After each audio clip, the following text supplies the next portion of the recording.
So this is analysing emotions, એ બહુ મહત્ત્વનું છે. થર્ડ ઇઝ સ્વીકાર, accept and appreciate the emotions. આ બહુ મહત્ત્વની વાત છે કે મને અત્યારે મને મજા નથી આવતી, મને ઉદાસી લાગી રહી છે. દેટ્સ ઓકે, હું ઉદાસ છું. એની માટે ગિલ્ટ અનુભવવાની કે અપરાધ ભાવ અનુભવવાની જરૂર નથી. તો આ વાત બાળપણથી જો બાળકોને કહેવામાં આવે કે બેટા દર વખતે તમે હસતા ગાતા રમતા હોય એવું જરૂરી નથી, ક્યારેક રડવું પણ આવે, શાંતિથી બેસીને એ લાગણી સાથે સમય પસાર કરો. કોઈ ડિપ્રેશન, કોઈ ઉદાસી, કોઈ રિજેક્શન તમારા માટે જીવલેણ નથી. Let it pass, it will pass. તો આ ત્રીજો મુદ્દો છે. અને ચોથો છે જે સૌથી મહત્વનો છે ઇઝ એક્સક્રીશન ઓફ ધોઝ ઇમોશન્સ. એ લાગણીઓનું ઉત્સર્જન કરવું એ બહુ જરૂરી છે, જે મોટાભાગના આપણે નથી કરી શકતા. હું એને કહીશ કે થોડું ગંદુ લાગશે પણ વિચારોની ટોયલેટ ટ્રેનિંગ. આપણને બાળપણથી બાળકને કહેવામાં આવે છે કે તું આ રીતે પી કર, આ રીતે છી કર, પણ વિચારો જે આવે છે, જે કનડતા વિચારો છે, જે પજવતા વિચારો છે, એનું ઉત્સર્જન કઈ રીતે કરવું, ક્યાં કરવું, એ કોઈ શીખવાડતું નથી. તો excretion of this emotions are very important. અને let me tell you very honestly, આપણું શરીર કશાયનો સંગ્રહ કરવા માટે બનેલું જ નથી. આપણા શરીરનો મૂળ સ્વભાવ જ અપરિગ્રહ છે. તમે જુઓ, લિપિડ વધે તો ફેટી લીવર થાય, કોલેસ્ટ્રોલ વધી જાય, હાર્ટ એટેક આવે. પાણી વધારે ભરાય તો પેટમાં પાણી ભરાય, પગમાં સોજા આવે, હાઇપરટેન્શન થાય. તો અલ્ટિમેટલી કોન્સ્ટિપેશન, તમને ખબર છે કે કેટલી એ પીડાદાયક ઘટના છે. રિટેન્શન, હું જેની સાથે ડીલ કરું છું, પેશન્ટને સર્જરી પછી ખ્યાલ આવે કે ઓહો પેશાબ કરી શકવામાં કેટલું સુખ રહેલું છે. રોજની ઘટના આપણે જે કરી રહ્યા છીએ એ નથી થતી ત્યારે રિયલાઇઝ થાય છે કે એ જે આપણે કરતા હોઈએ છીએ એમાં પણ સુખ રહેલું છે. કેટલાક લોકો TURP પછી, પ્રોસ્ટેટની સર્જરી પછી ફર્સ્ટ ટાઈમ યુરિન પાસ કર્યું, સાહેબ મજા આવી ગઈ. તો આપણું શરીર કશાયના સંગ્રહ માટે નથી બનેલું, એસ્પેશિયલી વિચાર, ઇમોશન્સ. અને એટલે જ એનું વિરેચન કરવું, વિરેચન ઇઝ ધ રાઇટ વર્ડ, એનું કેથાર્સિસ કરવું બહુ જરૂરી છે. અને એ દરેકની ટેકનિક અલગ અલગ હોઈ શકે. અત્યારે આપણે એની માટે એક આખો આપણે ક્લાસ લેવો પડે, પણ અત્યારે હું ટૂંકમાં ખાલી પોઈન્ટ્સ કહી દઉં છું કે કઈ રીતે એ કરવું જોઈએ વિચારોનું ઉત્સર્જન. હિંમતભાઈ, નેશદભાઈ રાઠોડ આવ્યા છે ધ્રુવકા પ્રાથમિક શાળામાંથી? નથી, ઓકે. તો આઈ થિંક નેશદભાઈ જ નામ છે, નેશદભાઈ રાઠોડ ધ્રુવકા પ્રાથમિક શાળામાં ભણાવે છે અને મને અવારનવાર મેલ મોકલતા રહે છે અને એક બહુ સુંદર કામ કરી રહ્યા છે. એ પોતાની દીકરીઓ પાસે, પોતાની વિદ્યાર્થીનીઓ પાસે દરરોજ રોજનીશી લખાવે છે, જર્નલિંગ, કે તમે આજે શું અનુભવ્યું એ લખો. તો that forms the cornerstone of emotional education. Journaling. તમે આજે ગૂગલમાં જર્નલિંગ સર્ચ કરજો ને તમને એટલા બધા રિઝલ્ટ્સ મળશે કે તમે કન્ફ્યુઝ થઈ જશો કે જર્નલિંગ છે શું.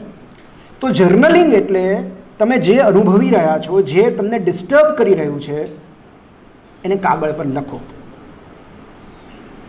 એ તમે રોજનીશી મેન્ટેન કરી શકો તો સારામાં સારું, પણ ન કરી શકો તો એસ્પેશિયલી જ્યારે તમે ઉદાસ હો, ડિસ્ટર્બડ હો,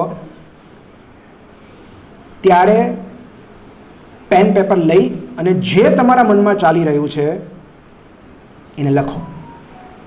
એનું કારણ એ છે કે એની પાછળ 4 મનોવૈજ્ઞાનિક કારણો રહેલા છે કે લખવાથી, રાઇટિંગ ઇઝ અ થેરાપી, એટલે કે લખવાથી શું ચમત્કાર થાય છે. સૌથી પહેલી વસ્તુ એ છે કે જ્યારે તમે પેપર પર લખો છો ત્યારે it creates space between you and your thoughts. આપણા અને આપણા વિચારો વચ્ચે એક અંતર ઊભું થાય છે એ લખવાને કારણે. આપણને રિયલાઇઝ થાય છે કે આ વિચારો અને હું આ બે અલગ એન્ટાઇટી છે. સો જેને આપણે non attachment with our thoughts કહીએ છીએ, non attachment with our emotions, જેને સાક્ષીભાવ કહીએ છીએ, એ ઊભો થાય છે ક્યારે? જ્યારે આપણે લખીએ છીએ ત્યારે. તો એવું કહેવાય છે કે never worry in your head, you can worry on paper. તમને જે કંઈ ચિંતા સતાવતી હોય એ તમે આમના મનમાં નહીં ચિંતા કરો, કાગળ પર ચિંતા કરો. તો એનું પહેલું કારણ આ છે. બીજું કારણ એ છે કે writing on paper slows down your racing mind. જે સ્પીડે આપણે વિચારી શકીએ છીએ એ સ્પીડે આપણે લખી નથી શકતા. તો જે ક્ષણે આપણે લખવાની શરૂઆત કરીએ છીએ વિચારોની ગતિ ઓટોમેટિક મંદ પડી જાય છે. બ્રેક લાગી જાય છે. થર્ડ, કે જ્યારે આપણે લખીએ છીએ it breaks the cycle of overthinking. Overthinking શું છે? ચિંતા ફોલોડ બાય ચિંતા. મતલબ એક વરી હજી પૂરી નથી થઈ, ત્યાંથી પછી બીજી 2 બ્રાન્ચ શરૂ થશે વરીની, એમાંથી પછી 3 નીકળશે. સો ધીસ ઇઝ અ હેબિટ. ચિંતા કરવી એ હેબિટ બની જાય છે. તો જ્યારે આપણે લખીએ છીએ ત્યારે એ સાયકલ બ્રેક થાય છે, કારણ કે આપણે એ જ પાના પર એ જ લાગણીને આપણે વળગી રહેવું પડે છે જ્યારે આપણે લખતા હોઈએ ત્યારે. અને ચોથી મહત્વની વાત એ છે કે જ્યારે તમે લખો છો ત્યારે you become an author and not the victim. તમે તમારી વાર્તાના લેખક બની જાઓ છો અને માટે તમને સમજાય છે કે આ ઇમોશન્સ જે છે એ મારી સાથે થતા એવું નથી, આ હું જનરેટ કરું છું, મારા જ શરીરમાંથી ક્યાંક જનરેટ થતા વિચારો છે, and I can easily disidentify with them. તો આ 4 મુખ્ય કારણો છે જર્નલિંગના, અને ઇટ ક્રિએટ્સ વન્ડર્સ. તમે ક્યારેક ટ્રાય કરી શકો, તમારા વિદ્યાર્થીઓને તમે કહી શકો છો. સેકન્ડ છે ટોકિંગ ટુ સમવન, કોઈની સાથે વાત કરવી. That also creates a part of emotional education. કારણ કે મોટાભાગે આપણે એવું માનતા હોઈએ છીએ કે હું જે અનુભવી રહ્યો છું રિજેક્શન છે, કે જે હમણાં જ સુરતના ઇન્સિડન્ટ્સ વિચારી રહ્યો હતો કે આવું કેમ થયું, ફેનીલે એટલું બધું એક્સ્ટ્રીમ સ્ટેપ કેમ લેવું પડ્યું? Simple reason, because he did not know how to handle rejection. જો બાળપણમાં કે પછી એને રિજેક્શન કઈ રીતે હેન્ડલ કરવું એટલી તાલીમ આપવામાં આવી હોત તો કદાચ આ ન થયું હોત. તો that is true with all of us. ભલે આપણે કોઈ પણ રિજેક્શન મળે ત્યારે આપણા 3 પ્રકારના બિહેવિયર હોય છે: prosocial, asocial, antisocial. Prosocial મતલબ કે આપણે સ્વીકાર મેળવવા માટે વધારે તલપાપડ થઈએ છીએ, સ્વીકાર મેળવવાના પ્રયત્નો આપણા બમણા થઈ જાય છે. એક જણ ના પાડે તો આપણી પ્રપોઝલ કે પ્રેમ લઈને બીજા 10 વ્યક્તિઓ પાસે પહોંચી જઈએ છીએ, because we want acceptance. Basically આપણે બધા સામાજિક સ્વીકાર માટે વી ક્રેવ એક્સેપ્ટન્સ.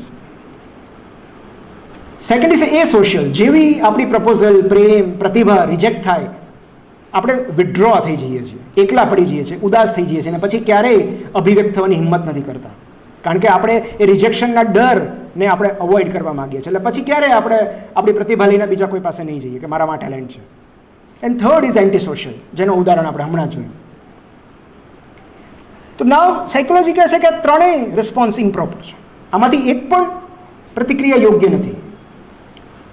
તો રિજેક્શન આવે, કાલનો ભાસ્કરનો આર્ટિકલ એના પર જ છે.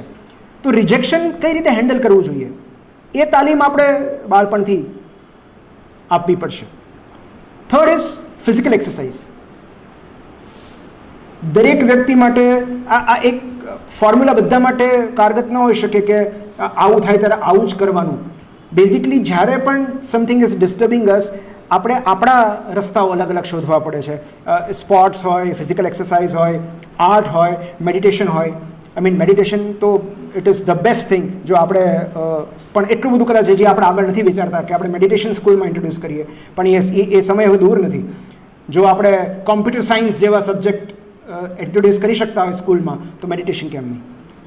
તો બેઝિકલી मेडिटेशन मतलब सब दुखों की एक दवा है. જે તમે અલ્ટિમેટલી તમે ભગવદ્ ગીતા વાંચો ન વાંચો, કોઈની પાસેથી સાંભળો ન સાંભળો, એ બધાનો સાર એ જ છે ને, સાક્ષી ભાવ. મતલબ you get disidentified with your mind and body. ન આ શરીર તમારું છે, ન આ વિચારો તમારા છે. તો અલ્ટિમેટલી મેડિટેશનમાં જ્યારે તમે તમારા બ્રીધિંગ પર ફોકસ કરો છો, એક ક્ષણમાં જ્યારે તમે રહો છો, ત્યારે બાકીનું બધું બેકગ્રાઉન્ડમાં જે અવાજ ચાલી રહ્યો છે એની સાથે તમે ઓટોમેટિક એક અંતર કેળવો છો. તો કદાચ એ બહુ દૂરની વસ્તુ છે. કદાચ મને ખબર નથી બાળકોને મેડિટેશન આપણે ક્યારે શીખવી શકશું, પણ એટલીસ્ટ એના વિશે વિચારી તો શકાય છે. અને મેડિટેશન ન કરી શકીએ તો એટલીસ્ટ જર્નલિંગ, જે કામ અત્યારે ઓલરેડી થઈ રહ્યું છે ધ્રુપકા પ્રાથમિક શાળામાં, એ હું બધા શિક્ષકો અને વાલીઓને પણ વિનંતી કરું છું કે આપણે તો કરવું જ જોઈએ પ્રેક્ટિસ, પણ બાળકોને પણ શું નથી મજા આવતી, તું મને લખીને આપ. મને ઘણીવાર એવા મેસેજ આવતા હોય છે કે સર અમને આ ડિસ્ટર્બ કરે છે, આ પ્રોબ્લેમ છે, હું કાઉન્સેલિંગ નથી કરી શકતો because of my scarcity of time. પણ હું એમને એટલું કહું છું કે ખાલી મને મેલ કરી દો ને જે પ્રોબ્લેમ હોય. તમે ખાલી તમારી તકલીફો લખીને કોઈને મોકલાવો છો ને એમાંય તમને 50% રાહત લાગે છે. So that is the magic of journaling, કે જે આપણે લખીએ છીએ એ આપણને કેટલું મદદરૂપ થાય છે, અને એટલે જ રાઇટિંગ ઇઝ અ થેરાપી.